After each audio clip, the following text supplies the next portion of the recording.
formal, y por supuesto con gran calidad dentro de lo que es el tema bancario. Para terminar, quería decirles que, bueno, que ese mercado es muy grande, ¿no? Les dije al principio que generaría pues entre 10 y 12% del PIB, lo cual no está mal. Para nosotros, es decir, para un banco, para alguien que tiene que ser supervisado, pues habría probablemente un mercado de unas 200 o 250.000 unidades. A lo mejor lo estamos subestimando, pero así es mejor. Sin embargo, el mercado, digamos, de la microempresa, el que pudiese ser de alguna manera servido pues por entidades públicas también, etcétera, es por lo menos 4 veces superior. Estaríamos hablando probablemente de 1 millón de microempresas. Pero esas últimas son difíciles de financiar, precarias, y sería complicado pues destinarle el ahorro al público, que eso es lo que nosotros hacemos, o sea, dinero del público a ese tipo de actividades. Pero hay, como les dije, un campo muy grande desde el punto de vista de del sector público. Bueno, los microempresarios, las encuestas lo dicen muy claramente, no tienen intenciones de emplearse, además de que eso es difícil, ¿no? Es claro, ese es el caso de nuestros clientes, que tienden a ser más, que yo siempre digo que es algo así como la élite pues del mundo empresarial emergente, a pesar de que ellos operan pues en barrios donde la mayoría de ustedes quizás no querría entrar, pero desde el punto de vista, digamos, de su concepción de sí mismos, de lo que es la empresa, de lo que es su futuro, etcétera, son auténticos emprendedores, ¿no? Por lo tanto, cualquier política pública que se dirija exclusivamente a tratar de generar empleo o a eliminar, pues digamos, esta economía informal va a ser difícil, ¿no? Y va a ser por lo pronto una cosa más bien gradual. Fueron financiados por sus propios medios y por familiares, amigos, y hubo poco impacto de prestamistas. Por lo tanto, son producto de su propia iniciativa, lo cual es un mensaje bien positivo, y contradice cualquier tesis que uno pueda pensar que la microempresa se puede manufacturar desde la base pues de ciertas políticas públicas o mismo de empresas privadas, ¿no? A nosotros nos vienen muchísimo cierto tipo de empresas que quieren hacer downsizing a decirnos, bueno, queremos crear pues tantas microempresas, ustedes podrían financiar eso, etcétera. Y bueno, la respuesta es no, porque indudablemente que si emprender en un ambiente estable y creado para la empresa es difícil, y la mortandad pues entre los nuevos empresarios en Estados Unidos es probablemente superior al 80-85%, pues ustedes se podrán imaginar lo que es operar un puesto en el mercado del cementerio, por ejemplo, que para mí es, yo creo que bien interesante desde el punto de vista de si aquí se aplican o no las reglas de mercado y la competencia, y de cómo hace uno para sobrevivir vendiendo más o menos lo mismo que los vecinos y sin embargo teniendo una mercancía relativamente parecida y operando desde 2 metros cuadrados, ¿no? Es decir, eso hace falta pues un cierto tipo de espíritu y de características que no se pueden inventar. Lo que sí se puede hacer son políticas públicas que hagan mucho más fácil pues el emprender, todo el tema de los derechos de propiedad, todo el tema del marco regulatorio, todo el tema pues de la seguridad, etcétera, que hacen pues que esto pueda operar bien y que quite del mercado justamente a todas esas legiones de desempleados recientes que son los que están creando una competencia verdaderamente feroz, porque hay, como decía alguien, probablemente más microempresarios que clientes, ¿no? Y eso era verdad hasta hace muy poco tiempo, antes de que empezaran a repartir dinero. Y bueno, lo último, pero no lo menos importante, nuestros clientes han aumentado su prosperidad a través de su actividad empresarial, y esta se ha manifestado en el negocio de la familia, o sea que no todo está perdido, y ese es el mensaje que yo les dejo pues a las llamadas cúpulas empresariales, etcétera, etcétera, que deberían pues de alguna manera integrar a la gente que está emprendiendo en otros sectores y que no necesariamente tiene la conciencia de que es empresario, y que sin embargo sí lo es, más que muchos. Y allí está pues probablemente, no el futuro de Venezuela, pero sí una buena parte del futuro de Venezuela. Muchísimas gracias.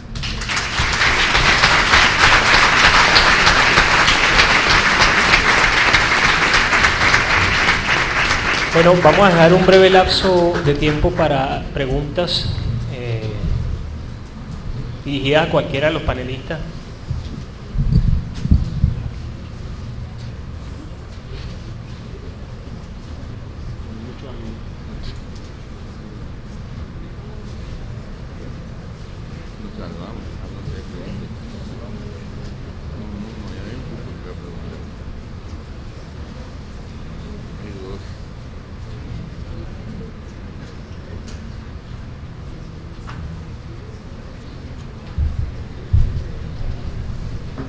Bien, tenemos una pregunta para el doctor Kraus.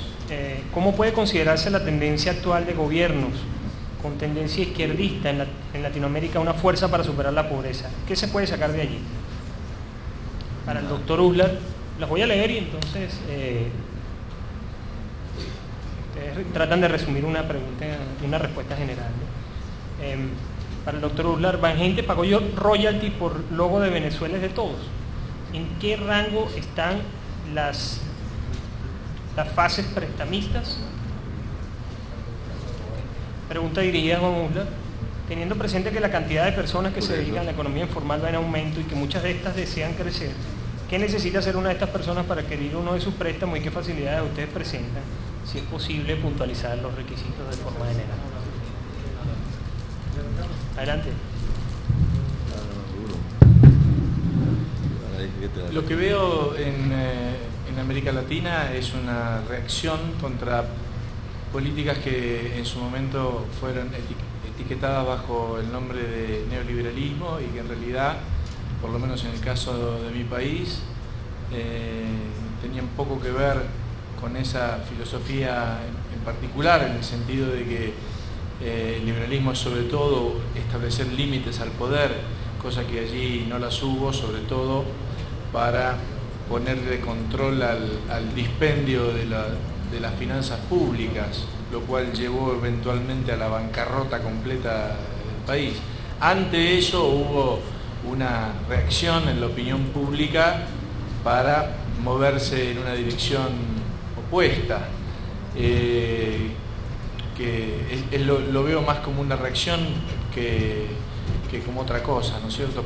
Que por el momento se sostiene porque la economía está, por un lado, rebotando de un pozo muy profundo al cual había caído hace unos 2 años, y por otro lado aprovechando una situación financiera particularmente próspera, digamos, debido a los precios del petróleo y a los precios de los productos agrícolas. Entonces, por el momento sostiene un alto grado, diría, de apoyo, pero no más que eso, digamos. En cuanto a la pobreza en particular, esa recuperación está teniendo desde ya un impacto. Se están creando algunos empleos, pero la verdad es que se deberían crear muchísimos más si no fuera por las enormes trabas que existen en materia de regulación laboral para contratar gente. Para darles a ustedes un ejemplo, el gobierno ha tenido este criterio de que trata de proteger a los empleados, aprueba estas medidas para proteger a los empleados que ya tienen trabajo. Entonces, para darles un ejemplo a ustedes, duplica la indemnización por despido. Entonces, ahora si tienes que despedir a alguien, entonces tienes que pagarle el doble de indemnización de lo que pagabas antes. Supuestamente la lógica de esta medida es que las empresas no despidan tanta gente, es decir, no se genere un mayor desempleo porque haya mayores despidos. Pero lo que ellos no ven es que lo que esto genera es que hace mucho más difícil contratar nueva gente, porque ¿quién va a contratar nuevos empleados si tienes el costo muy alto, digamos, de tener que pagar dobles indemnizaciones en caso que quieras despedir? Entonces, siempre pasa esto en el mercado laboral, ¿no? Cuando tratan de restringir la salida y no se dan cuenta que en realidad están limitando la entrada, el ingreso a ese mercado. Doctor Uslar, tiene usted la palabra entonces.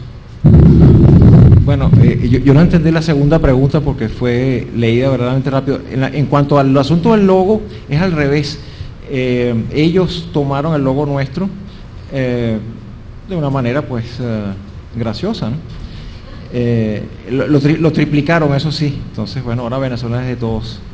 Ahora, en cuanto al resto de la pregunta, no sé qué me preguntaron porque no entendí. Decía, teniendo presente que la cantidad de personas que se dedican a la economía informal va en aumento. Perdón, o sea que la persona quiere decir que la economía informal va en aumento y que muchas de estas personas desean ampliar sus negocios. ¿Qué se necesita hacer? ¿Qué necesita hacer una de estas personas para adquirir uno de los préstamos de Bangente y qué facilidades presenta? O sea que hay un microempresario por acá. Bueno, pues nada, tener un negocio en marcha. Eso es lo único que nosotros pedimos, que sea un negocio en marcha y que esté funcionando y que la persona viva de eso. Eso es realmente la regla de oro de cualquier banco que se respete, es decir, flujo de caja. Nosotros no pedimos ni que vivan en cierto lugar, etcétera, sino que nosotros le podamos verificar el negocio y eso es realmente todo, de verdad. Es así de sencillo. Bueno, entonces vamos a dar las gracias a nuestros distinguidos panelistas por su participación hoy. Vamos a entonces a un breve receso.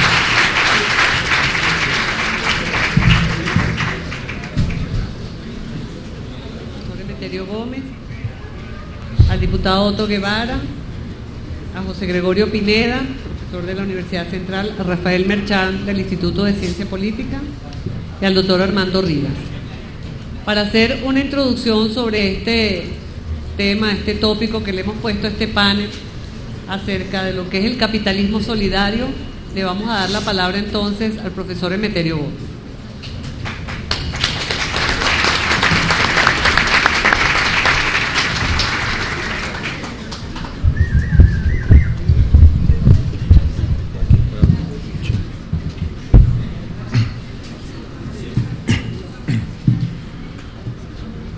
Bien, buenas tardes.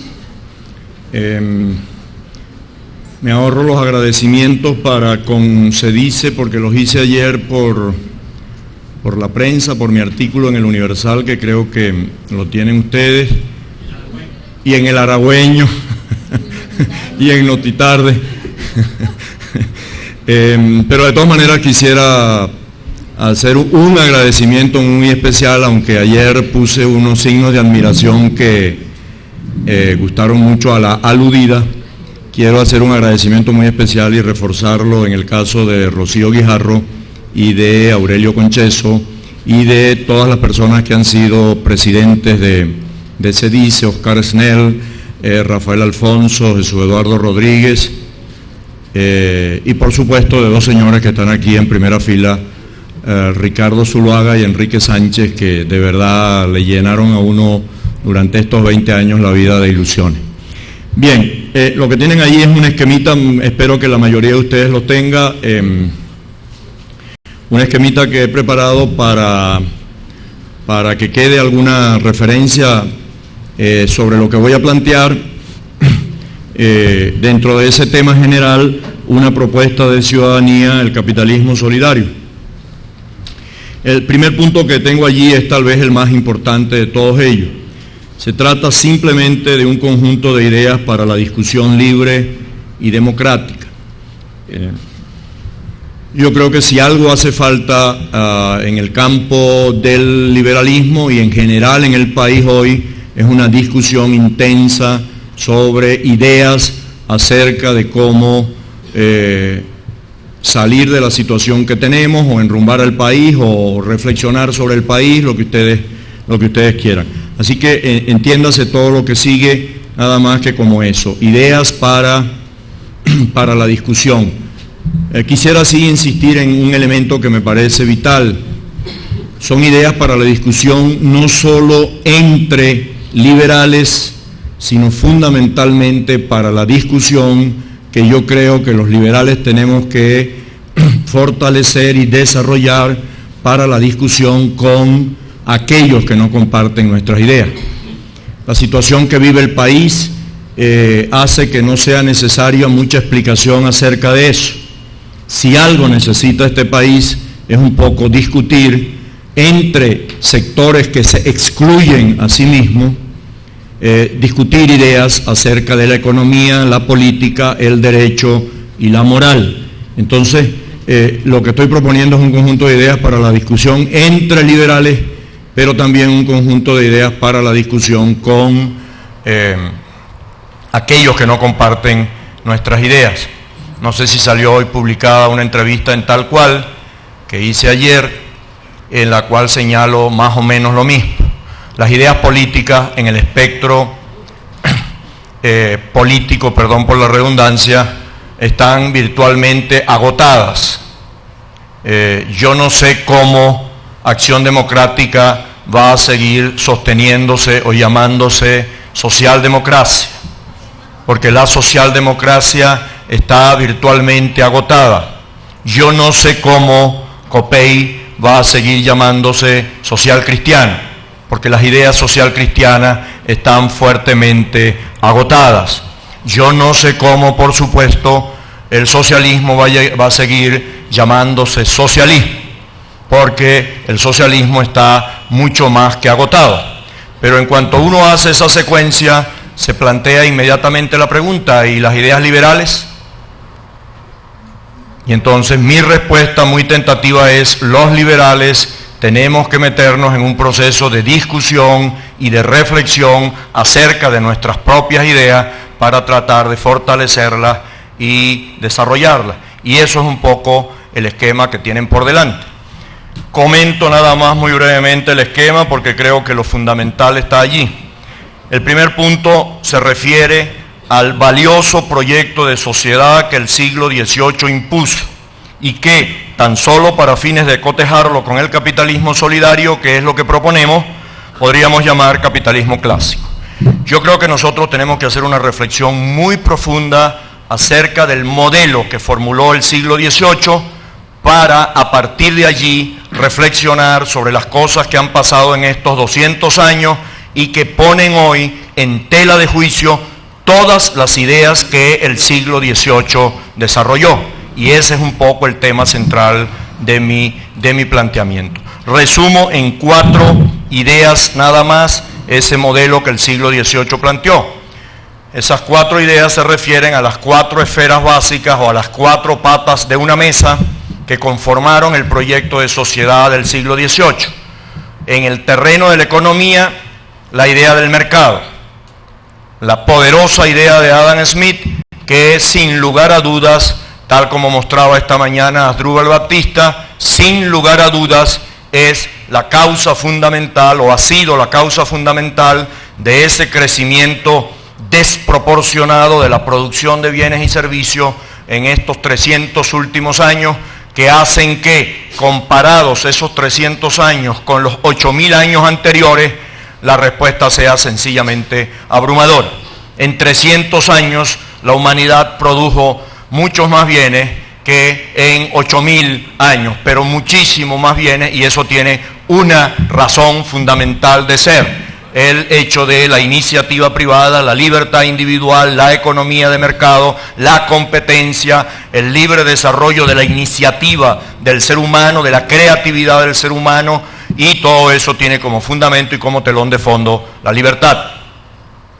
Esas ideas básicas que se expresaron finalmente en la famosa metáfora de Adam Smith, la mano invisible del mercado. Esa idea fundamental que en el siglo XVIII potenció la capacidad de crear bienes y servicios. Segunda idea fundamental en el plano de lo político, por supuesto, la idea de la democracia, la igualdad de oportunidades y la restricción del poder político del Estado a favor del individuo y de la libertad individual. Esa idea poderosa de el individuo desarrollando sus potencialidades, porque el poder del Estado y la capacidad del Estado para condicionarlo ha sido frenada. Tercera idea básica en la esfera de lo jurídico, la primacía del Estado de Derecho, centrado en el siglo XVIII, y ahí hay que enfatizarlo, el Estado de Derecho centrado en el siglo XVIII en 2 derechos fundamentales, los derechos civiles y los derechos políticos. Allí estuvo el tercer elemento fundamental para esa inmensa fuerza capaz de generar riqueza. quiero detenerme un segundo más en la cuarta de esas razones, en el cuarto de esos componentes, en la esfera de la moral o de la ética. Estoy usando indistintamente los dos términos, hay gente que hace diferencia entre ellos, los estoy usando como sinónimos. En el terreno de la ética y el de la moral, la libertad individual centrada en la autonomía de la conciencia individual. Quiero gastarme un segundo más en esa idea, señores, porque esa es la fundamentación de las otras tres. El fundamento ético, la concepción moral del ser humano es, sin duda, para mí, la fundamentación de la política, de la economía y del derecho. Esas tres esferas fundamentales descansan en el siglo XVIII y en cualquier época en la concepción básica de la dimensión moral del ser humano. El siglo XVIII produjo allí un salto significativo respecto de toda la historia de la humanidad occidental, por supuesto. A lo largo de 8.000 años del Neolítico para acá, es que Fanny está por ahí, siempre me regaña porque digo para acá, de 8.000 años hacia acá, la humanidad agotó todas las posibilidades de fundar al ser humano. O era el cosmos, o era la naturaleza, o era Dios, o era la religión, o era el Estado, o era la sociedad, o era ese término maravilloso que Asdrúbal Batista esta mañana se negaba a que le identificaran con la ciudad, que es la polis. La polis, la dimensión política de la sociedad, era en Grecia el fundamento del individuo, a tal extremo que en Grecia quien quiera que pretendía defender sus intereses individuales frente a la polis era llamado con una palabra que hoy tiene unas connotaciones muy despectivas para nosotros, pero que en ese momento representaba simplemente la defensa de los intereses individuales frente a la polis. La palabra era idiota. A todo aquel que defendía sus intereses frente a la polis se lo llamaba idiota, por una razón muy concreta. Como ustedes saben bien, las ciudades griegas, cuando no estaban guerreando con algún otro país extranjero, estaban guerreando entre sí. Y entonces, para una sociedad fundamentalmente guerrera, pretender defender sus intereses privados frente a los intereses del colectivo carece de sentido. Insisto tanto en esto, señores, porque para mí es lo fundamental. Hasta el siglo XVIII, la humanidad intentó fundar al ser humano en 4 o 5 esferas exógenas. El Estado, la religión, la sociedad, la cultura, la naturaleza, el cosmos. Todavía hay gente por allí que se hace la carta astral y bueno, hasta esos derechos individuales hay que reconocerles a que se hagan su carta astral. Eso fue una época de la humanidad en la cual supuso el hombre que los astros influían sobre la vida individual, y algo influirán, no me cabe ninguna duda. Pero lo que me interesa destacar es la idea central del siglo XVIII. Sí, cómo no, el Estado cuenta, la sociedad cuenta, la religión cuenta, Dios cuenta, la naturaleza cuenta, el cosmos cuenta, pero el hombre se funda a partir de la conciencia individual. El hombre se constituye a partir de su fuero interno. Es decir, a partir de su espíritu, conciencia, alma, mente, llámelo como le dé la gana, la idea fundamental es el ser humano constituyéndose a partir de sus decisiones morales. Y ese fue el gran fundamento de la modernidad, el gran elemento que el siglo XVIII le legó al ser humano. Esos son los 4 elementos básicos del componente, del capitalismo clásico, los 4 componentes básicos del capitalismo clásico, antes de pasar al punto central, para mí, que son las grandes transformaciones de estos 200 años que han hecho, que han obligado o que obligan a revisar esos 4 fundamentos, y esa es mi tesis central. En estos 200 años han ocurrido una serie de transformaciones que nos obligan a revisar esos 4 fundamentos.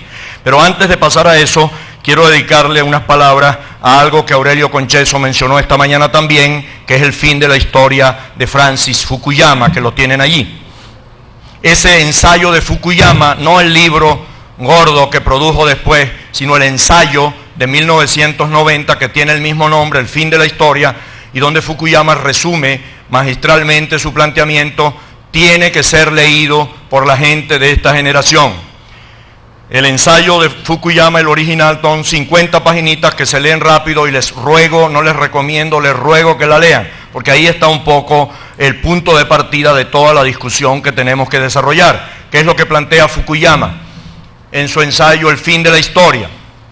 Lo resumo muy brevemente, discúlpeme si estoy muy incómodo, pero es que hay como 18 millones de cables aquí abajo y no encuentro dónde poner la pierna derecha.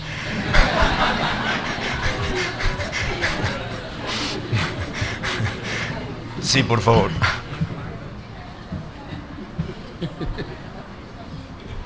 Lo pongo abajo, se me mezcla con los cables. Gracias. Eso está mucho mejor. Ok, decía que la idea básica de Fukuyama hay que revisarla y hay que trabajarla. ¿Cuál es la idea? Se llama El fin de la historia. ¿Por qué? A principios del siglo XVIII, lo señalo ahí en mi artículo de ayer, y ayer en la prensa uno no puede poner nombre de filósofo porque Aurelio se molesta, entonces le llama a uno la atención por andar mencionando filósofo. El gran filósofo es, por supuesto, Guillermo Federico Hegel. En 1807, Hegel, que cierra el periodo del pensamiento grande de la humanidad en el siglo XVIII y principios del XIX, Hegel plantea la tesis del fin de la historia. ¿En qué consiste la tesis del fin de la historia? Y por eso es tan importante para nosotros. Hegel va a decir a principios del siglo XIX, en el siglo XVIII y hasta ahora, desarrollamos los elementos fundamentales de un proyecto de sociedad que significan la culminación del proceso de la humanidad para encontrar una forma organizativa de la sociedad. Es decir, los 4 elementos que mencioné, el mercado en la economía, la democracia en la política, el Estado de Derecho en el plano jurídico y la autonomía de la conciencia individual en el plano ético, conforman un modelo de sociedad que ya no puede ser superado. Es decir, llegamos a donde íbamos, llegamos al límite del desarrollo de las formas de organización de una sociedad. De lo que se trata ahora, dice Hegel, es de difundir por el mundo ese modelo. Hegel dejaba de lado un pequeño elemento que se estaba gestando ya en su época, que era el socialismo. Ya se había producido la Convención Francesa, la Revolución Francesa, y ya había surgido la idea del socialismo, y ya había surgido la idea de la izquierda, y ya venía arrollando la idea de un proyecto de sociedad ambicioso que fue el comunismo o fue el socialismo. Hegel en ese momento no toma en cuenta eso, dice, llegamos al fin de la historia, lo que hay es que divulgar el capitalismo por todos lados. Faltaba un pequeño detalle, Carlos Marx, el comunismo, Stalin, Lenin, la Unión Soviética, Camboya, Cuba y cualquier otro país que ustedes tengan en mente pueden.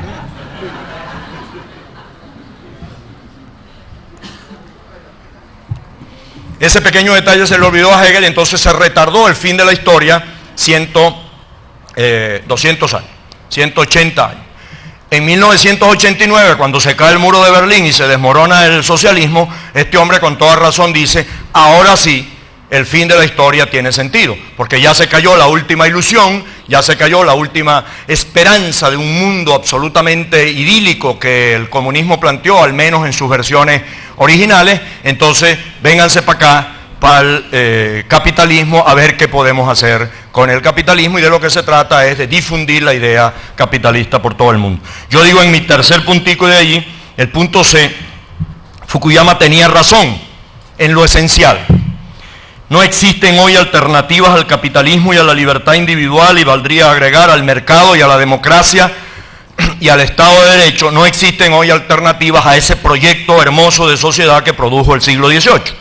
Ahora sí, de lo que se trata es de divulgar, pero hay que hacerle algunos pequeños ajustes.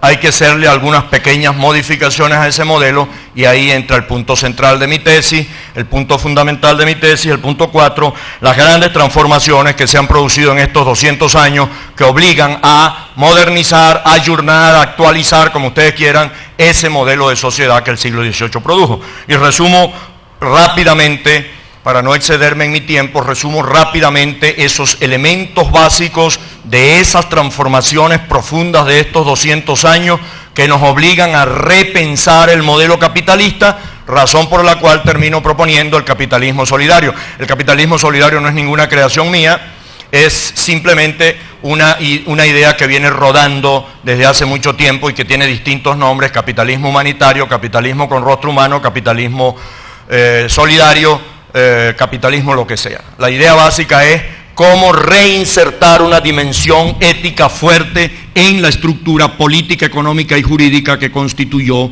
al proyecto del siglo XVIII.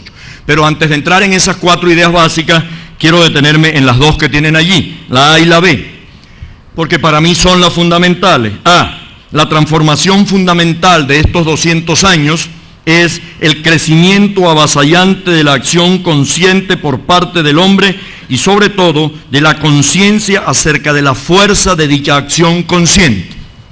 Perdón por la redundancia, pero quiero reforzar la diferencia entre, por un lado, la creciente actuación de la acción consciente de los seres humanos y por el otro, la conciencia del ser humano acerca de la fuerza que su propia conciencia tiene. Y eso es, a mi manera de ver, el rasgo fundamental de los últimos 200 años. ¿En qué se traduce eso en términos bien concretos y bien sencillos, señor?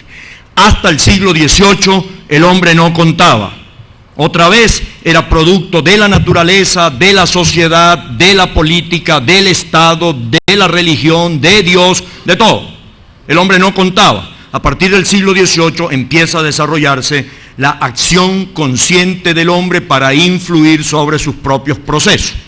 2 o 3 ejemplos nada más. 1, la idea de revolución.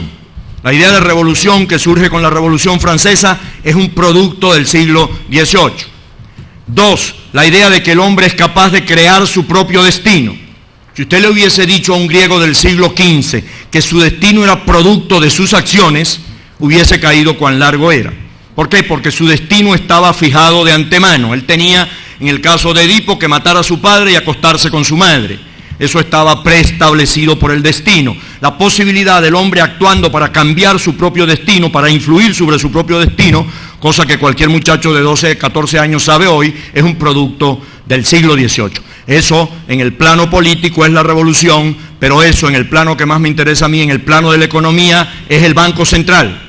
Y la necesidad de estructurar políticas monetarias a partir de la decisión consciente y el problema básico de qué hacer con el dinero en una sociedad altamente desarrollada. Ahí está un núcleo duro con el cual tenemos que fajar. Pero mi ejemplo más valioso es la unificación europea. El peso, y eso es lo que tienen en el punto B, el peso de la política, la primacía de la política sobre la economía. La primacía de la capacidad de tomar decisiones políticas que en estos 200 años poco a poco tienden a arropar a la economía. Ahora sí entro con las transformaciones básicas. En el punto C, las transformaciones profundas en la esfera de la economía. Yo quiero hacer un planteamiento bien respetuoso y bien serio. Los liberales tenemos que revisar la idea básica de la mano invisible del mercado. Tengo 15 años planteándolo en SEDICE, tengo 15 años pidiendo una discusión sobre eso, aprovecho esta tribuna que se me ha dado para pedir una discusión sobre eso. La idea de la mano invisible del mercado como el proceso básico que rige los procesos económicos, perdón por la redundancia de nuevo, era absolutamente incontrovertible a finales del siglo XVIII. Era absolutamente incontrovertible. Con un conjunto de pequeñas empresas compitiendo entre sí, el libre juego de la oferta y la demanda le determinaba los precios de los bienes finales, le determinaba el salario, le determinaba la tasa de interés, le determinaba todos los precios que en la economía rigen. A lo largo del siglo XIX y del siglo XX se desarrolla en la empresa un proceso básico de poder creciente en manos de las empresas. Aumento creciente del poder de las empresas, lo cual significa poder de decisión consciente. Y empiezan a aparecer en la economía capitalista los grandes conglomerados, las grandes transnacionales, las grandes fusiones, las grandes megafunciones. ¿Qué significa eso, señor? Y esa es mi idea básica en el terreno de la economía. Eso significa poder creciente para influir sobre los procesos económicos. No es ya la pequeña empresa que era manejada por la mano invisible del mercado. No es ya la pequeña empresa que tiene que esperar que el mercado le fije precios, le fije salarios, le fije tasa de interés. La gran transnacional, la gran corporación hoy influye sobre los precios, sobre los salarios, sobre la tasa de interés, sobre todas las variables económicas, y eso es una realidad con la cual hay que confrontarse. Eso es una realidad durísima con la cual hay que confrontarse.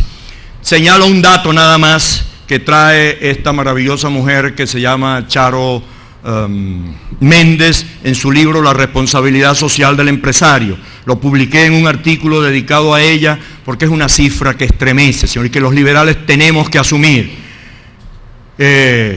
No sé cuál de los autores que cita señala una cifra que es la que quiero mencionar. De los 100 poderes más importantes en el mundo actual, 51 son empresas.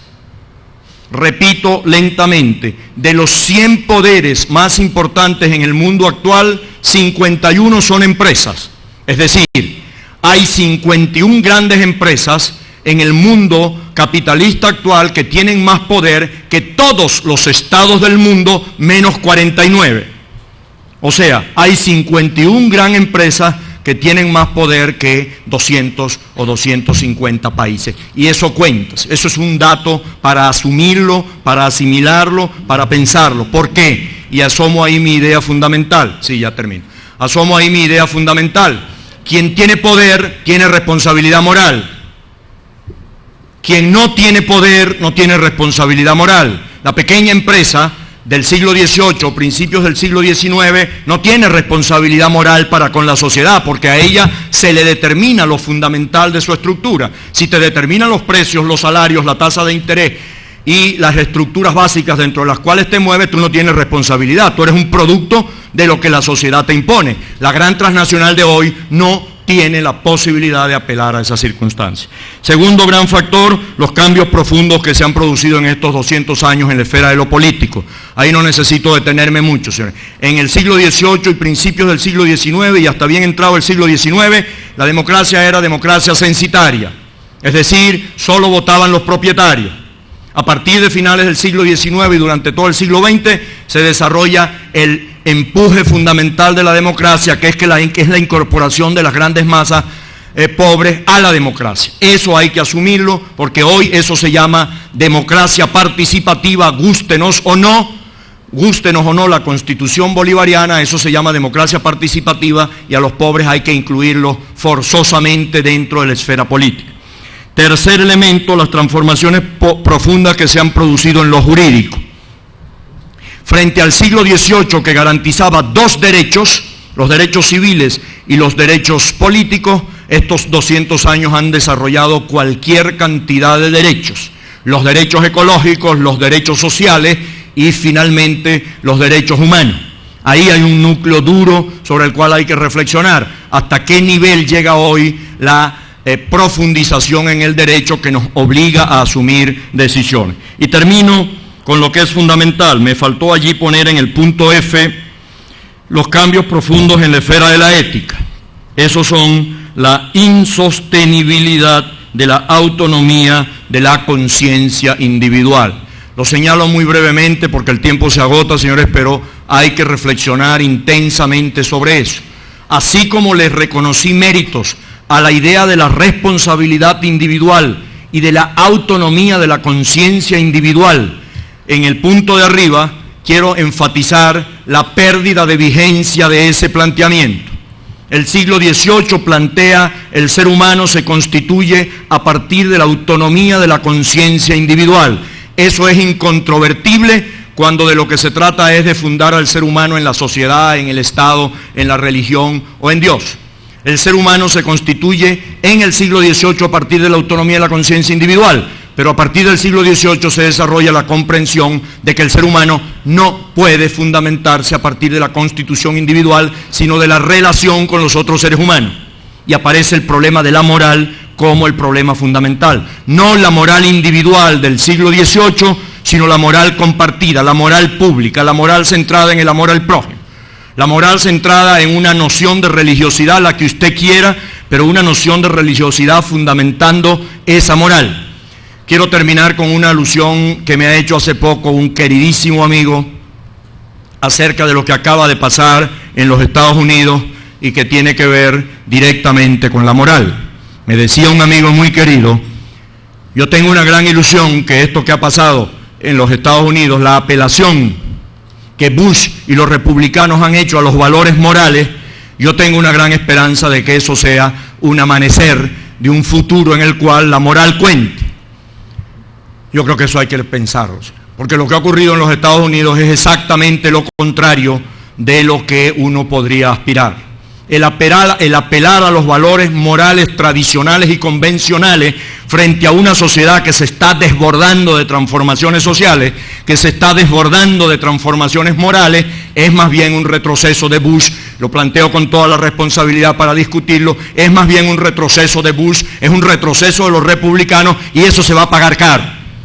Y eso se va a pagar caro porque la fuerza dominante en la sociedad norteamericana hoy va en sentido contrario. La fuerza dominante en el mundo hoy va en sentido contrario. Holanda acaba de legalizar la eutanasia y acaba de legalizar el consumo de drogas y acaba de legalizar un montón de cosas y está teniendo problemas inmensos, ya termino, porque media Europa está yendo a hacer turismo a Holanda ahora para legalizar todo lo que sea legalizable. La tendencia en la cual va la humanidad, señores, es hacia una transformación profunda de la estructura de valores y nosotros tenemos que hacerle frente a eso.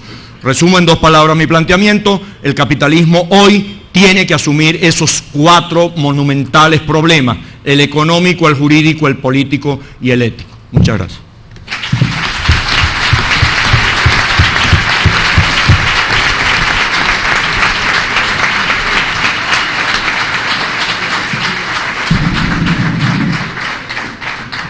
Gracias, profesor Gómez. Ahora le pasamos la palabra a Otto Guevara. Otto Guevara es costarricense, tiene un máster en Harvard en resolución de conflictos y es dirigente y presidente del Movimiento Libertario, y probablemente, porque ya lo vi en Costa Rica la pasada semana, que está entre los presidenciables en ese país. Otto, bienvenido.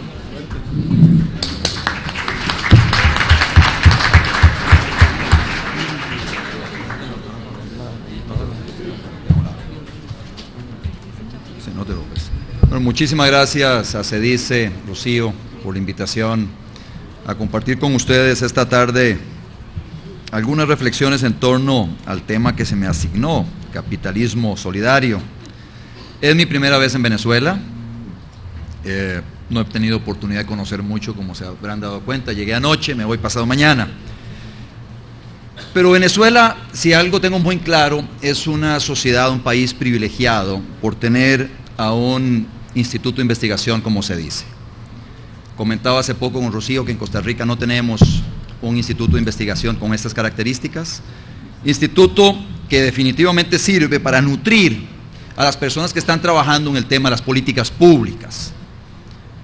Nada se logra con que se investigue, que esas investigaciones culminen con documentos, informes, reportes, si estos lo que van a hacer es adecorar las bibliotecas de las diferentes personalidades en un país. Lo que buscan esas investigaciones es influir en las personas que hacen política pública, influir a la clase política, porque si los políticos no asumen estas políticas públicas, bueno, no se va a lograr efectivamente el beneficio que muchos quisiéramos a través de las tesis de la libertad en las sociedades en las que habitamos. De ahí que vengo con ese sombrero, el sombrero de un dirigente político de Costa Rica, que hace algunos años tomó la decisión de formar un partido político abiertamente liberal, libertario, en una sociedad muy socialista como la costarricense. Nos hemos nutrido de lo que CEDICE está haciendo en Venezuela. Vean ustedes cómo el brazo de CEDICE llega hasta Costa Rica sin que ellos se hayan dado cuenta. Así como nos hemos nutrido de lo que hace la Fundación Francisco Marroquín en Guatemala, nos nutrimos de lo que hace la Fundación Atlas en Argentina y otra gran cantidad de institutos de investigación a lo largo y ancho de América Latina. Y el gran reto que tenemos los que trabajamos, tenemos la ocupación de estar en la política, es buscar que las personas vivan mejor. ¿Cómo lograr crear riqueza para beneficiar a todos los habitantes de un país? Eso es lo que en teoría buscan las personas que participamos en política. Buscamos que todas las personas vivan mejor. Algunos desde una óptica ideológica, otros desde otra. buscamos que todos los habitantes en una sociedad vivan mejor. Y este es el tema sugestivo de esta conferencia: cómo crear riqueza para combatir la pobreza. Y definitivamente aquellos que hemos estudiado un poco sobre diferentes esquemas de organización social, hemos llegado a la conclusión, yo soy uno de ellos, de que la mejor manera es a través del mercado libre. He tenido que hacer algunos ajustes en mi charla de hoy en la tarde con ustedes para no repetir muchos de los conceptos que a lo largo de toda la mañana y parte de la tarde se han expresado por acá. Y ese es uno de los problemas de participar en una de estas actividades casi de último. Sin embargo, creo que el enfoque que le voy a dar puede ser complementario a lo que ustedes han recibido por aquí. Este sistema de libre mercado se basa en que hay que dar lo mejor de sí mismo, en que hay que recurrir a la persuasión en vez de la fuerza, en donde hay justicia y beneficio mutuo, ambas partes en una transacción salen beneficiadas de esa transacción, en donde las personas tienen alternativas para evitar los abusos.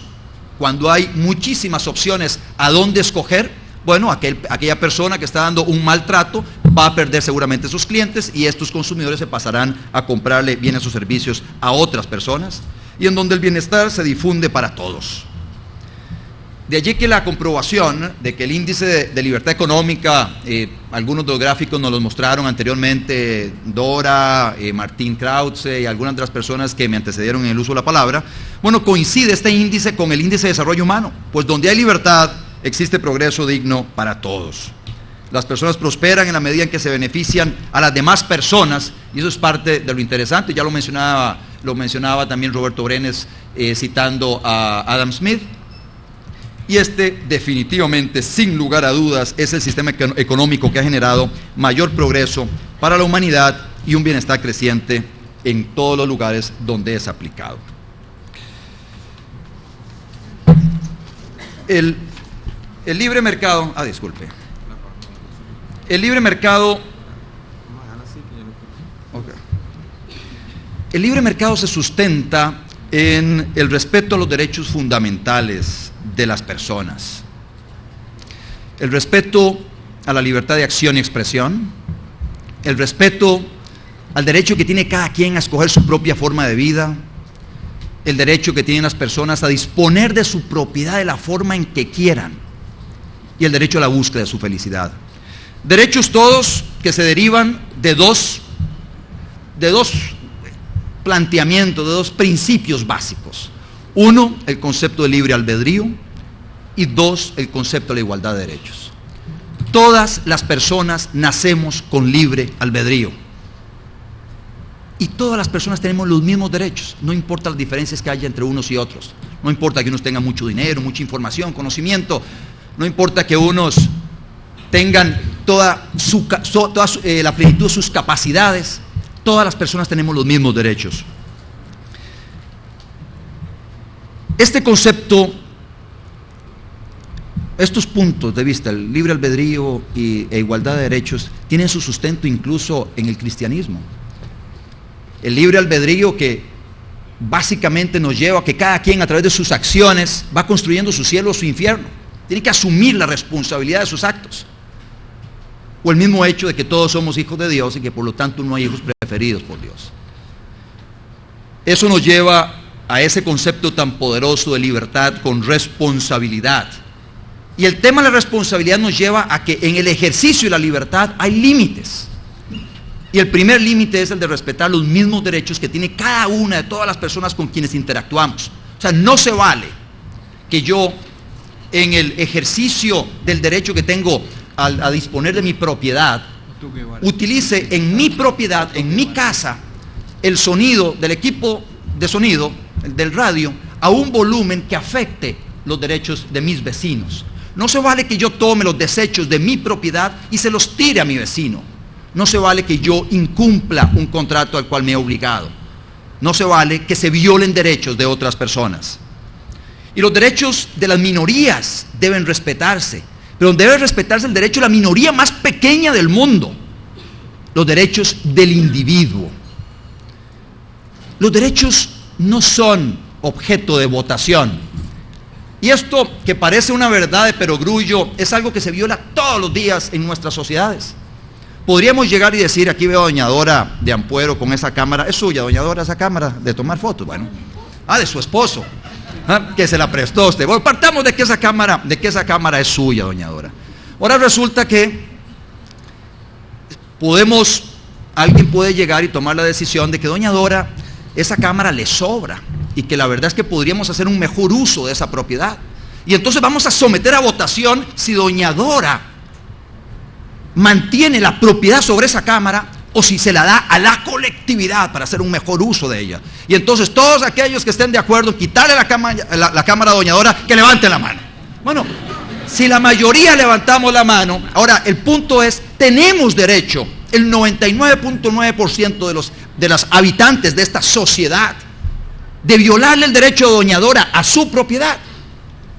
Por eso es que el tema de los derechos individuales, el tema de la defensa por la libertad, lleva a defender los derechos del individuo, los derechos de la minoría más pequeña.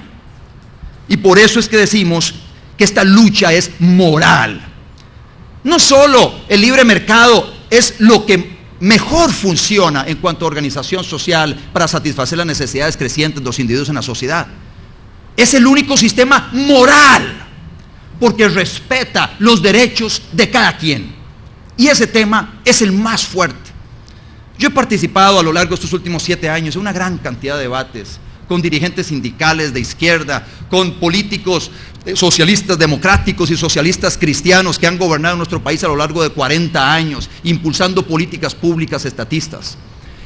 Y nadie ha podido ganarnos a nosotros, a los que participamos de estas ideas, en el argumento, en el debate.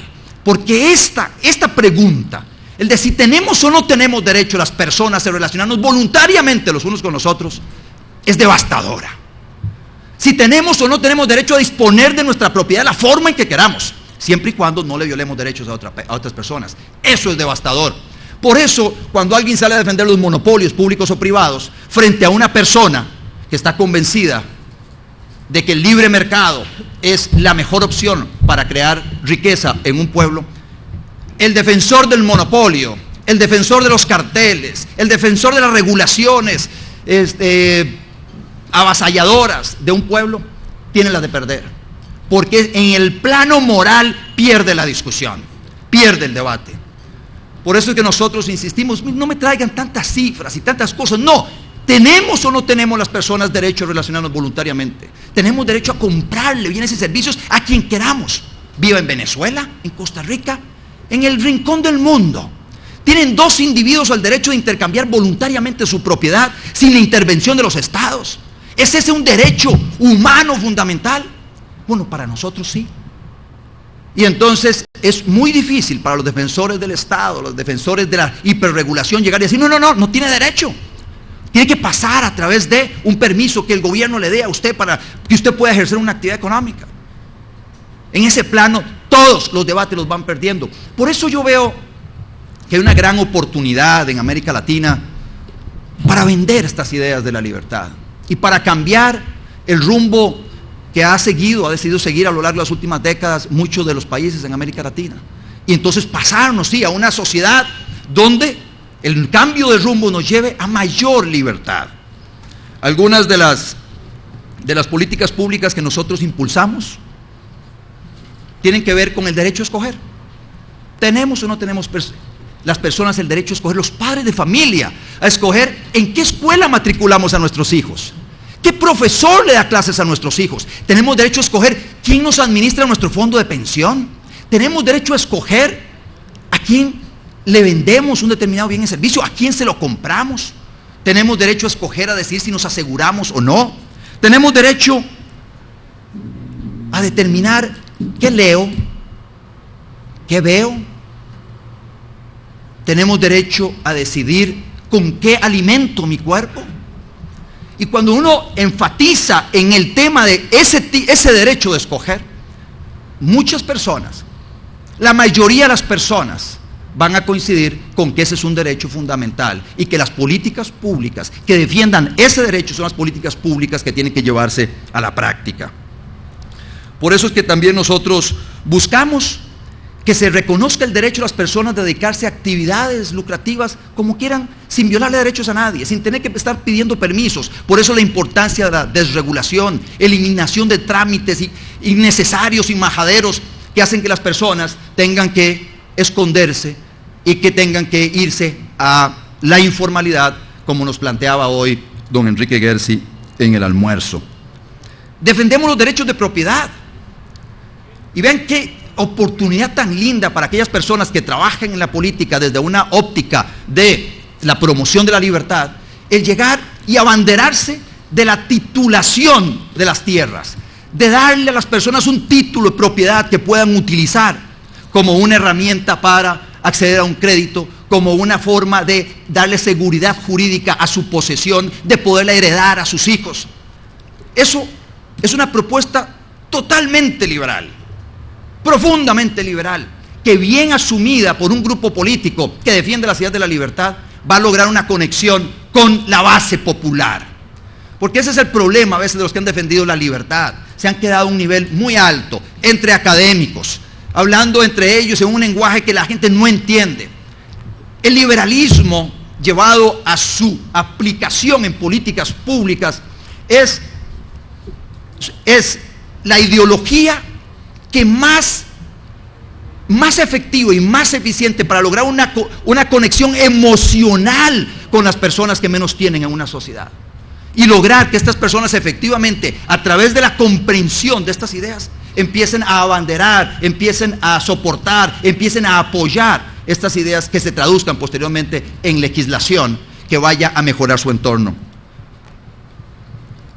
Políticas públicas como maximización de la competencia, no a los monopolios públicos, no a los monopolios privados, desregular para eliminar y evitar los carteles que se crean en el sector privado, la reducción de impuestos, la eliminación de ese derecho que tienen los bancos centrales en muchos países de falsificar nuestra moneda, la promoción del comercio libre, el limitar el gasto del Estado para que éste no gaste más de lo que le ingresa, basado en el principio de una sana administración del buen padre de familia que no gasta más de lo que le ingresa, la eliminación de privilegios, son transferencias que se le hacen a unos pocos a costa de todos los miembros en la sociedad, la democratización de la propiedad pública, que básicamente lo que busca es a las empresas públicas, empresas del Estado, devolvérselas a los habitantes, ya sea dándole una acción a cada quien, asignándole también a esa empresa parte de la deuda pública para así reducir el monto de la deuda pública, dinamizar el mercado de capitales, etc. Hay una serie de propuestas públicas desde la óptica de la filosofía de la libertad que son muy atractivas y que bien estructurados su mensaje son relativamente fáciles de vender. Uno de los elementos que hay que tener para vender esas ideas es el compromiso con ellas, la pasión hacia ellas. Y creo que en estos momentos en América Latina hay grandes oportunidades para que estas ideas florezcan, para que estas ideas se lleven a la práctica y para que en un futuro muy cercano en América Latina tengamos países donde se respire mucho más libertad y a través de esa libertad podamos poco a poco ir generando la riqueza y la abundancia que nos va a permitir ir reduciendo la pobreza y al mismo tiempo ir liberando recursos para que también aquellas personas que no pueden salir de la pobreza a partir de su propio esfuerzo sean ayudadas por las otras personas que han acumulado algunos excedentes, que tienen más dinero en sus bolsillos. Ya nos lo explicaba Martín Krause cómo funcionaba en Argentina en determinado momento esos proyectos de autoayuda, esa solidaridad como solo una existe, que es la solidaridad que brota espontáneamente del corazón. No hay solidaridad a punta de pistola. Esa solidaridad oficial, esa solidaridad del Estado a punta de leyes, es confiscación, no es solidaridad. La solidaridad brota espontáneamente del corazón, pero puede brotar muchísimo más en una sociedad cuando hay abundancia. Y cuando hay abundancia, se van a poder resolver de una mejor manera los problemas sociales. Estoy, como ustedes ven, muy convencido de que a través de la acción política puede hacerse mucho por la libertad.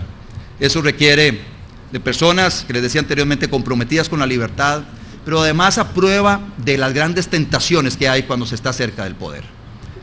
hay cañonazos de cañonazos que se reciben cuando se está en posiciones cercanas de poder. Ya ven ustedes cómo Costa Rica, que aparecía en algunas de las estadísticas allá, estaba viendo alguna en el tema de transparencia o en el tema de corrupción, que aparecía todavía en una posición muy alta. Es muy probable que una vez que hayan internalizado en esas estadísticas lo que ha sucedido en mi país en las últimas 10 semanas, baje dramáticamente en ese ranking. Hay muchísima tentación y personas comprometidas con la libertad pueden caer en la tentación. Por eso se requiere de personas que estén muy claras de la virtud de estas ideas, que estén muy bien acuerpadas con personas que les estén recordando permanentemente que deben evitar caer en la tentación. Y si se sostienen, si son coherentes, si son consistentes y si son valientes para enfrentarse a los grupos de privilegio, a los grupos de presión, a quienes detentan el poder, es muy probable que al poco tiempo, al paso de pocos años, estas sociedades puedan ser gobernadas por gobiernos amigos de la libertad. Feliz aniversario, se dice, y espero que en 20 años, así como decía Enrique Gersi, no sé quién dijo hoy en la mañana esto de los 20 años, pero que dentro de 20 años, cuando estén ustedes celebrando el 40 aniversario, sea bajo un escenario absolutamente diferente, una Venezuela libre y ojalá prácticamente sin pobres. Muchas gracias.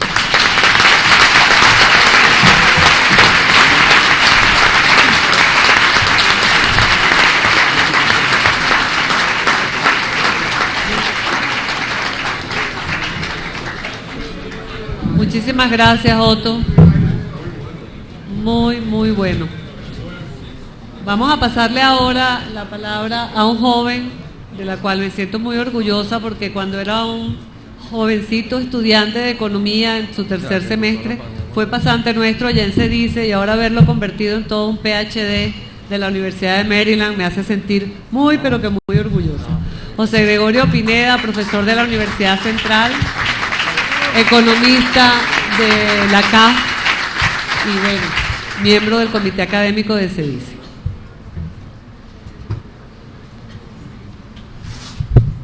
Vamos a aprovechar, mientras resuelven los problemas técnicos, quiero agradecer a CEDICE, a sus autoridades y muy especialmente a Rocío por la invitación que me hacen a hablar aquí hoy. Por supuesto felicitar a CEDICE, que es mi casa, y bueno, invitarlos a ustedes a que reflexionen un poco conmigo las ideas que traigo acá. Voy a tomar ventaja de que he tenido dos muy buenas presentaciones que he escuchado. Seguro que el resto del programa ha sido excelente, pero son dos visiones, como ustedes ven, a pesar de que son del mismo tema, son bastante diversas. Yo creo que tienen muchas áreas que se complementan. Y yo básicamente lo que voy a traer es reflexiones en lo que yo considero que es mi ventaja comparativa. No voy a competir en el área política con un político cuya profesión es precisamente convencer a la gente de que estas ideas valen la pena ser apoyadas en las urnas electorales y mucho menos competir en la parte filosófica con el profesor Emeterio Gómez, con el cual siento una profunda admiración. Así que lo que yo voy a hacer más bien es tratar de discutir este tema y plantear algunos trade-off que pueden ser importantes, algunas discusiones que pueden ser importantes a la hora de plantearnos este tipo de reflexiones, ¿no? Seguro. Finalmente, quiero también decir que una parte importante, pero no se ve ya, ahora sí. Una parte importante de las reflexiones que yo voy a hacer acá se va a hacer en una discusión que tuvimos o que iniciamos hace 2 años atrás, más o menos, un poquito antes de repente, en la Fundación Diálogo Venezuela, que coordinaba en ese momento Maxine Ross y que básicamente nos sirvió a nosotros cuando estábamos haciendo una discusión incluso más profunda sobre el papel del sector privado y el papel de la inversión privada en la generación de crecimiento, desarrollo en Venezuela, y por supuesto nos topamos con este tema, el cual, sí, no importa, si no hablo sin la presentación. Pero básicamente ese es un poco el background que les quiero decir, y que yo lo que básicamente voy a tratar de desarrollar acá es un pequeño marco conceptual que nos puede ayudar a entender y a desarrollar la discusión. Y ese marco conceptual, si se quiere, bueno, ya se está viendo, tiene algunos aspectos, y el primero es tratar de entender ¿qué es lo que implica realmente la pobreza para las personas que nosotros cuantificamos o catalogamos como personas pobres? Y básicamente lo que nosotros podemos hacer es una definición relativamente amplia, incluso inspirada a... Yo creo que tengo concesión de tiempo adicional, Rocío, o... No, ¿verdad? Ah, porque no estoy viendo las lucecitas. De incapacidad de satisfacer sus necesidades. Y yo creo que eso es un concepto mucho más amplio que simplemente mirar ingresos.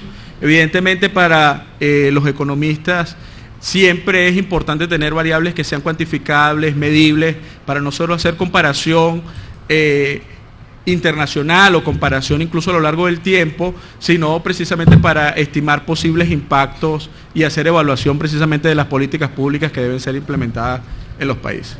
Entonces, si uno analiza, si se quiere, causas o entre las causas que uno pudiera mencionar de este fenómeno, por supuesto, una importante y que tiene mucho que ver con el tema marco de este foro de discusión es la falta de generación de crecimiento y la falta de generación de riqueza sostenida o por periodos sostenidos de tiempo. Y si uno observa básicamente los datos venezolanos, es obvio que este país desde los años 70, mediados de los 70, dejó de generar riqueza para sus ciudadanos. Entonces, evidentemente, nosotros deberíamos experimentar un problema significativo de... tengo los técnicos en contra de mi presentación. No, vale, estoy echando broma. Seguro. Lo segundo es que también se asocia a la volatilidad, ¿verdad? Y evidentemente no solo la volatilidad, sino lo bajo de los niveles de ingresos con que mucha de la población venezolana se encuentra, evidentemente hace que existan sectores importantes de la población vulnerables o sujetos a sufrir ante shocks de niveles de pobreza significativos. Eso también se viene acompañado o se acompaña por un escaso nivel de capital, tanto físico como humano. Sobre todo el capital físico además plantea las dificultades de establecimiento de derechos de propiedad claro sobre ellos, ¿no? Y todo el problema alrededor de la titularización de esos activos o no.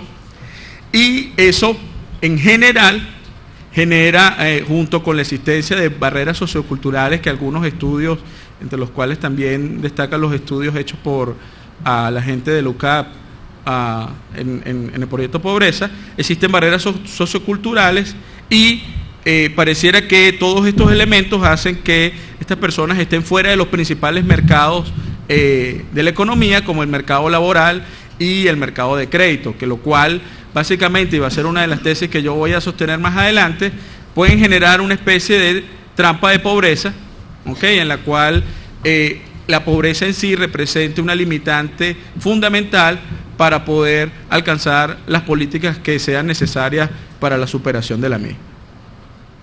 Entonces, en ese marco conceptual, yo después que defino un poco en qué consistiría o en qué consiste esas causas principales de la pobreza y las características asociadas a ella, nosotros deberíamos pensar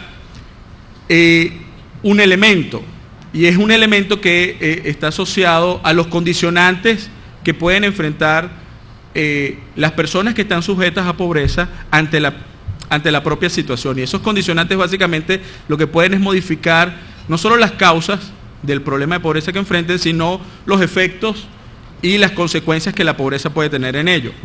Y básicamente allí incluso se cruzan un poco de los argumentos que he escuchado en los dos presentadores anteriores. Está el tema de es mucho más fácil o más difícil superar la pobreza dependiendo del entorno macroeconómico en que nos consigamos. Es decir, si nosotros tenemos una economía que tiene 30 años que no crece en términos per cápita, evidentemente superar los problemas de pobreza es mucho más complejo, mucho más difícil que en una economía que estuviese relativamente en boom. El segundo elemento importante es el peso demográfico que ahora alcanza la población pobre dentro de la población total. Evidentemente no es lo mismo si nosotros hubiésemos tenido un proceso sostenido de crecimiento en los años 90, no era el mismo problema de superación de pobreza que nos estamos viendo hoy en día. ¿Por qué? Porque es una parte importante de la población. Hay mediciones que dicen que incluso puede ser alrededor de un 50-60%, hay otras mediciones que hablan de números más altos, pero depende de cómo se mida esta línea de pobreza, pudiéramos estar indudablemente hablando de un número cuantificable e importante de la población. Y evidentemente si mezclamos esa incapacidad nuestra de crecer con un peso importante, es decir, unas exigencias de recursos importantes para superar este problema, con un régimen político en el cual el peso demográfico de la población pobre es importante, entonces un régimen político democrático que le permite tener acceso a canales de poder, entonces evidentemente nosotros estamos en una situación en la cual existe un trade-off importante, que es un poco lo que les voy a plantear a continuación, que nos puede generar una especie de lo que yo llamo aquí la trampa de la pobreza. Y básicamente es un círculo vicioso en el cual la pobreza se está autorreforzando y básicamente yo pondría dos grandes canales. Este canal que yo llamo crecimiento y pobreza es un canal, si se quiere, más a través de la productividad de la economía, y el segundo canal es a través de los instrumentos distributivos y presiones y conflictos distributivos que la misma pobreza pudiera generar. En términos de productividad, básicamente, si la pobreza implica que los agentes de la sociedad o los agentes pobres tengan escaso capital humano y una baja productividad, entonces evidentemente nosotros estamos reforzando una senda de bajo crecimiento económico. Entonces, vemos que uno de los elementos que yo les voy a argumentar aquí, que muchos de los economistas han argumentado, que es la existencia de un crecimiento sostenido como un elemento fundamental, clave, la generación de riqueza como un elemento clave para superar la pobreza, está siendo atentado en su propia esencia por la condición inicial en la cual nosotros nos estamos planteando este crecimiento, que es un crecimiento con un gran porcentaje de la población con escaso capital humano y muy baja productividad, entonces es difícil pensar allí cómo superarlo. Y lo segundo, que evidentemente en los años recientes se ha magnificado, es la idea de que, bueno, los conflictos distributivos innatos que en una sociedad donde el peso demográfico de la población pobre es importante, se puede manifestar, y los conflictos distributivos que esto se pueden materializar, que al fin y al cabo también influyen negativamente, como ha mostrado la literatura, en la capacidad que una economía tenga para crecer, para tener reglas de juego estables, para tener políticas económicas que puedan ser sostenibles en el tiempo. Y nosotros vimos una época que, si se quiere, es la época de los 40 años, que básicamente se materializaba a través de la forma o los canales institucionales, y era a través de la política fiscal, la discusión del presupuesto, la discusión, si se quiere, de tener políticas populistas a través del presupuesto, pero básicamente era a través de canales institucionales. Entonces uno le podía hacer seguimiento a la discusión del presupuesto y tener una idea de cuál era la cantidad de presión distributiva que existía en el país, y de una u otra forma las distorsiones asociadas a esas presiones distributivas estaban relativamente, por lo menos con respecto a otras etapas de nuestro país, mucho más controladas. Ahora, yo creo que básicamente el agravamiento del deterioro de la capacidad de crecer del país y un poco con lo que mencionó Emeterio, de ese renacer de la democracia participativa, como sea que se llame ahora, evidentemente ha hecho que estas presiones distributivas tengan una serie de canales que desbordan a los tradicionalmente vistos. Y ya nosotros vemos que el tema de tener atentados directos contra la propiedad no es un juego. Evidentemente todos los días surgen nuevas formas de esta manifestación, y la radicalización política es un elemento central a este problema de pobreza y atenta contra sus posibles mecanismos de superación. Entonces este círculo realmente es un círculo que nos dice a nosotros que tenemos que tratar de ver cómo se rompe este posible círculo vicioso que nos tiene entrampados en un país que no puede crecer, y no puede crecer porque la base de su crecimiento está muy deteriorada y le genera mayores deterioros para poder crecer y así superar estos mismos problemas. Entonces, nosotros nos podemos hacer la pregunta, bueno, ¿qué hacen los pobres ante esta situación? ¿Qué pueden hacer ellos? Mucha gente quisiera que tomaran una actitud pasiva y que simplemente esperasen que las políticas de crecimiento le lleguen, y yo creo que esa fue un poco la actitud naif que se adoptó en las reformas en toda América Latina en los 90 y que en algunos casos tuvo fracasos más rápidos o más lentos, pero evidentemente muestra esa dinámica de insatisfacción con las reformas que han sido totalmente reseñadas en la literatura. Ellos también pudieran decir, bueno, vamos a hacer un tema intertemporal y vamos a tratar de invertir en capital humano, vamos a tratar de pensar en nuestros hijos y hacer este tema dinámico y entonces lograr sentar ciertas bases para que otras generaciones puedan salir de la pobreza. Evidentemente sabemos que eso toma tiempo, toma recursos, hay toda una serie de estudios en las cuales a veces se descubre que los hogares pobres tienden a tener más hijos porque cada hijo adicional tiene un aporte al componente calórico del hogar que no es una decisión simplemente de tener hijos por tener hijos, sino que incluso es en términos económicos el por qué existe tanta expansión demográfica.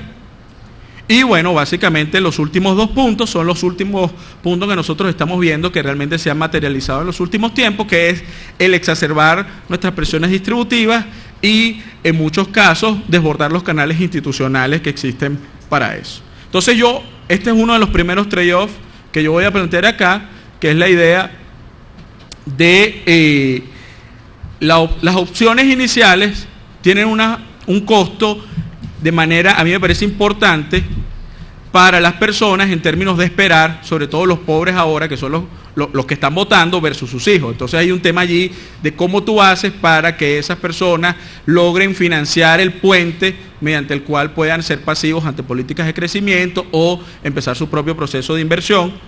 Mientras que las últimas, evidentemente, atentan, como ya todos sabemos, de una manera brutal cualquier capacidad dinámica de poder tener un crecimiento y enfrentar esto. Entonces eso nos lleva a la pregunta, bueno, pero ¿qué puede hacer el resto de la sociedad que no está sumergida en este problema? Entonces, sí, lo que puede hacer, o las preguntas que uno se pudiera plantear, bueno, vamos a tratar por lo menos de concentrarnos en un aspecto que sabemos que es una condición importante, que es, bueno, vamos a concentrarnos en tener un mayor crecimiento.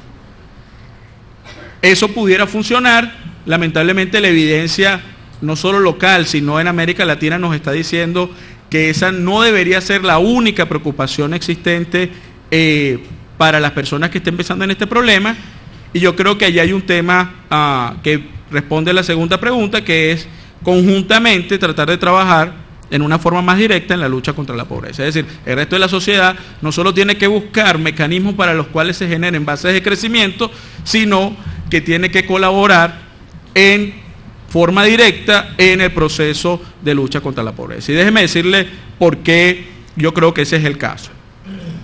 Lo primero, lo que yo pongo acá de que la pobreza es un fenómeno intertemporal, aunque suene obvio, yo quiero decirlo por 2 factores importantes. Lo primero es que requiere tiempo su superación, y ese tiempo de superación probablemente requiere el diseño de un periodo de transición en el cual se logre aminorar o encauzar ciertas presiones excesivas distributivas, se logre dotar de activos a ciertas personas que no lo tienen o crearle acceso a ciertos mercados de los cuales están alejados, y eso toma tiempo. Y el segundo es que, como nos ha mostrado la dura realidad, los que no eran pobres en los 80 pueden llegar a serlo en los 90 o en los 2000. Entonces, existen grupos de la población, aunque no son pobres, y son muy vulnerables. Entonces nosotros tenemos que tener una estrategia en la cual nosotros minimicemos los posibles impactos a grupos vulnerables mientras vamos sacando al resto de los grupos que están ya inmersos en ciertos canales de pobreza. Entonces uno como que tuviera que tener políticas para los mejores pobres y políticas para los pobres donde necesariamente se tiene que tener una política más asistencialista. Hay pobres que con simplemente incorporarlos a ciertos accesos a algunos mercados clave pueden resolver su problema de manera libre y autónoma, y hay otra gente que puede requerir el financiamiento de cierto tipo de programas con transferencias directas o no. Yo aquí argumento, para no tomar mucho de tiempo, que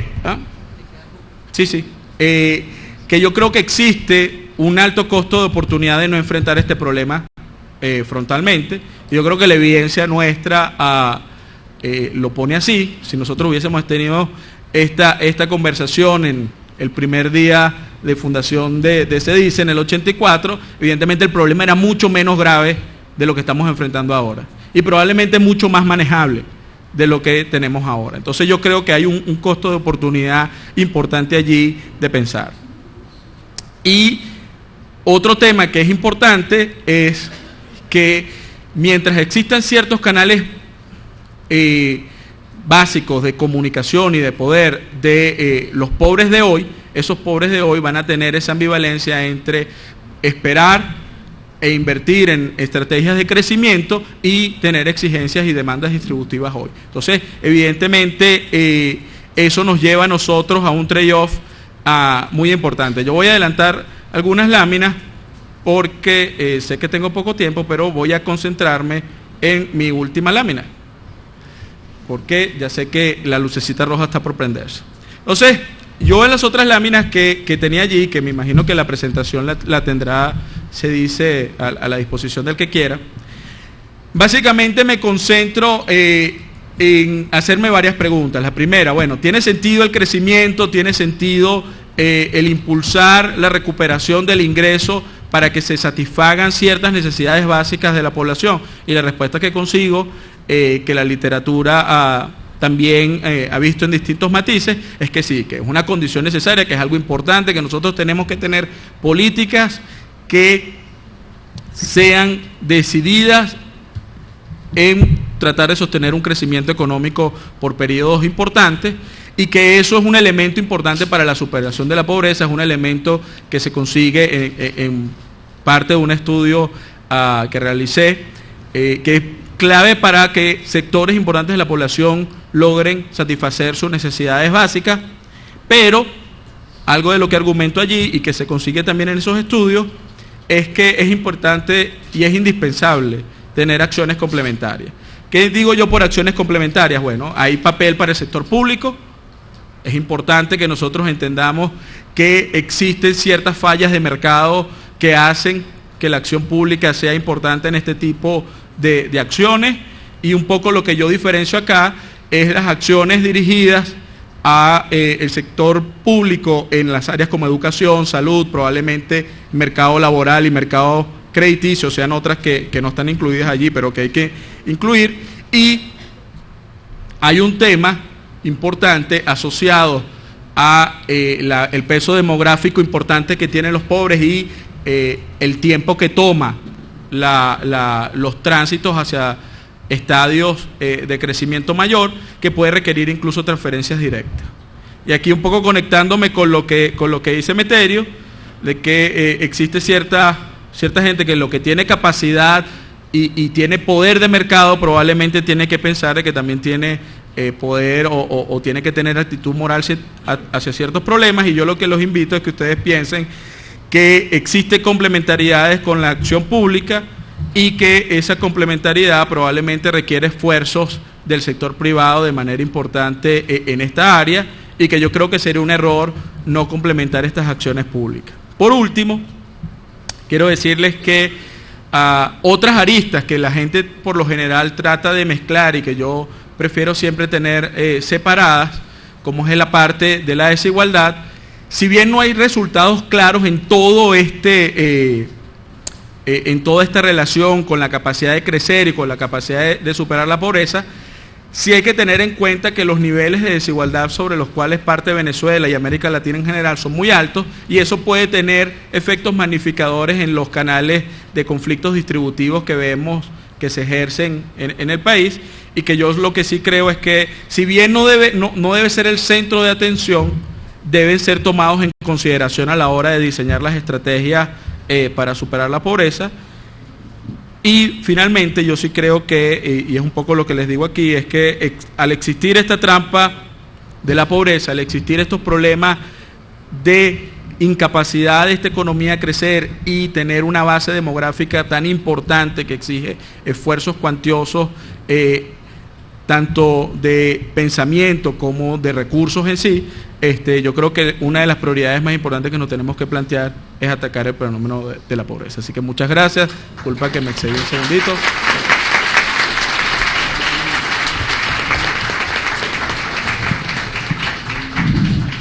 Rápidamente pasamos entonces a Rafael Merchán, quien es director ejecutivo del Instituto de Ciencia Política, el instituto con el cual editamos conjuntamente esta excelente revista que se llama Perspectiva, donde varios de los institutos amigos que están aquí también están en la red de esta revista que muchos de ustedes conocen. Rafael. Bueno, muchas gracias, Rocío, y precisamente por lo que señalaba Rocío, el vínculo que tiene el Instituto de Ciencia Política de Colombia con CEDICE, es un verdadero honor estar acá, además porque sabemos el gran trabajo que hace CEDICE, que en muchos sentidos es modelo para distintos centros de pensamiento liberales en nuestro continente, como el Instituto de Ciencia Política que yo represento. Básicamente quería hablar en estos términos de capitalismo solidario, arrancando por una pregunta muy sencilla: ¿qué entiendo yo por capitalismo solidario? Ya una pregunta sencilla, una respuesta sencilla. Capitalismo solidario es aquel que logra llevar la gran cantidad de beneficios que genera ese sistema económico a la mayor cantidad de la población posible. Y digo esto por una cuestión muy sencilla, porque todos los días en medios periodísticos, académicos, políticos, etcétera, hay un gran caballito de batalla contra, llamémoslo, la globalización o el neoliberalismo o el capitalismo internacional. Creo que el nombre acá es lo demás, y precisamente por eso es importante reflexionar sobre este tema. ¿Qué tan válidas son esas críticas? Hay una frase de un libro que dice que un pesimista es un optimista bien informado. Yo hoy voy a tratar de hacer el papel contrario, de decir que un optimista es un pesimista bien informado, y voy a decir eso basándome en 3 estudios recientes que creo que son maravillosos. Uno es el libro de Martin Wolf, que se llama In Defense of Why Globalization Works. El otro es de Jagdish Badashi, el economista hindú, que se llama In Defense of Globalization, y el tercero es de un sueco que se llama Johan Norberg, que se llama In Defense of Global Capitalism. Y básicamente lo que ellos plantean es que todos estos mitos que se van tejiendo alrededor de la globalización son en gran medida, por supuesto, porque la globalización o la internacionalización de la economía no es ni de lejos ninguna panacea, ni es perfecta, pero sí son en gran medida infundados. Y el primer gran mito que se toca ahí es que la globalización ha profundizado la desigualdad. Palabras más, palabras menos, lo que se dice es que desde que se internacionalizó la economía tenemos a unas élites que son más ricas, cada vez más ricas, a costa de unos pobres que son cada vez más pobres.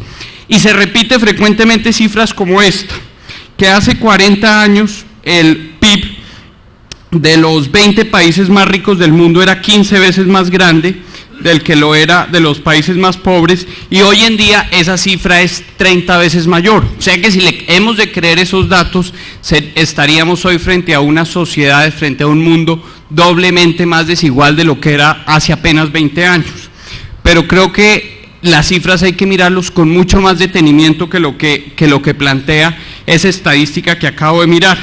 Y hay unos trabajos como por ejemplo los de Xavier Sala y Martín de la Universidad de Columbia, o los de Surjit Bala, que fue un antiguo economista del Banco Mundial, que nos muestran otra historia, nos dicen algo que es muy sencillo. Miren, lo que importa en este tipo de análisis no son los países, en última los países son unas divisiones geográficas un poquito arbitrarias. Lo que hemos de ver realmente las personas, en última todo sistema económico, todo sistema político se debe juzgar es en la medida en que beneficie o que perjudique a las personas. Pues bien, si cambiamos la unidad de análisis, es decir, si empezamos a pensar más en personas que en términos de países, los resultados son, contrario a lo que todos podríamos pensar, son bastante alentadores. Lo que encuentran Sala y Martín y Bala es que en el 2000, que fue el año, digamos, límite del análisis que ellos hicieron, se encuentra el índice más bajo de desigualdad en el mundo en toda su historia. Y no en vano, mientras en 1968 el famoso índice de Gini, que como todos acá saben miden la desigualdad, donde 1 significa total igualdad y 1 total desigualdad, insisto, en 1968 era de 0.6, en 1997, o sea, en pleno auge de esta internacionalización de la economía que supuestamente hace más ricos a los ricos y más pobres a los pobres, había bajado ya a 0.52. Entonces ahí hay, digamos, unos elementos para reflexionar muy serios. Por su parte, el Banco Mundial también en el reporte del año 98 y 99 planteaba que si uno toma los países en desarrollo solamente, lo que se da cuenta es que en los 5 continentes la brecha que separa el 20% más pobre con el 20% más rico se está cerrando. O sea que hay también otros elementos muy importantes para pensar que de pronto el cuento de que la globalización es simplemente enriquecer a los ricos no es tan cierto. Pero bueno, uno podría decir, asumamos que es cierto que la desigualdad está creciendo, pero es que eso no necesariamente se traduce en un mayor bienestar para la población. Insisto, todo sistema económico o político hay que juzgarlo es en función al bienestar que le genere a la población. Y ahí también hay unos datos que nos deben generar una profunda reflexión. Por ejemplo, Norberg, en el libro que ya les mencioné, señala que entre 1965 y el 98 se produce un proceso en virtud al cual los ingresos promedio en el mundo pasan de $2.497 a $4.088. Eso per se no nos dice nada. Pero lo que sí nos puede decir mucho es que la quinta parte más pobre del mundo incrementó sus ingresos de $551 a $1.137, es decir, que hay una doble capacidad de compra y por supuesto eso implica una mucho mejor calidad de vida. Y no en vano, en los últimos 20 años, a pesar de todo este discurso que se monta de la globalización como causante de la pobreza en nuestros pueblos, no en vano en los últimos 20 años, a pesar de que la población mundial ha crecido en 1.500 millones de personas, o sea, 1.500 bocas más que alimentar, en términos absolutos tenemos 200 millones menos de pobres. No en vano el Banco Mundial estima que en esta misma época, es decir, en aproximadamente un periodo de 20 años, hemos logrado reducir la pobreza en 9.5%.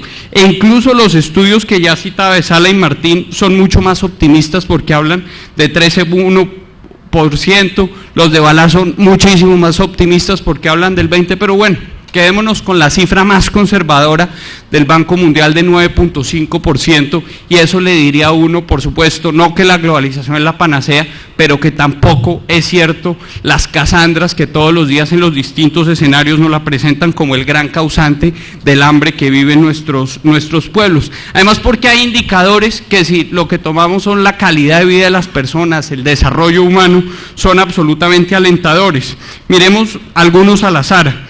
El hambre, ¿qué más dramático que la gente muriéndose de hambre? En 1970 afectaba a 37% de la población y en el año 2000 al 14%. El índice de analfabetismo, ¿qué mejor generador de igualdad de oportunidades que la educación? Ese índice ha disminuido del 70% en los 50 al 20% en los años recientes. La esperanza de vida ha pasado de 46 años en 1960 a 65 años actualmente. Otro indicador importante, el Banco Mundial calcula que el porcentaje de trabajadores infantiles ha disminuido del 23% en 1980 al 12% en el 2000. Entonces traigo todo esto a colación porque, como bien lo dice Jagdish Bhagwati, todos los días le estamos reclamando una cara humana a la globalización y de pronto no nos hemos dado cuenta que la globalización ya tiene una cara humana.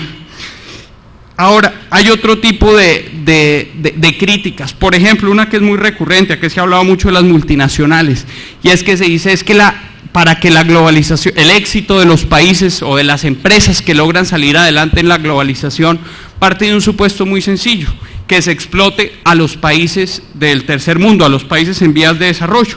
Y uno coge unas cifras aisladas y podría creer que esas críticas tienen razón, sin ir muy lejos. Entre 1995 y el 99, un trabajador en China ganaba en promedio $730 anuales, que es absolutamente nada comparado con los 29.000 que tienen los americanos, los 35.000 de los alemanes o los 24.000 de los británicos en el mismo periodo.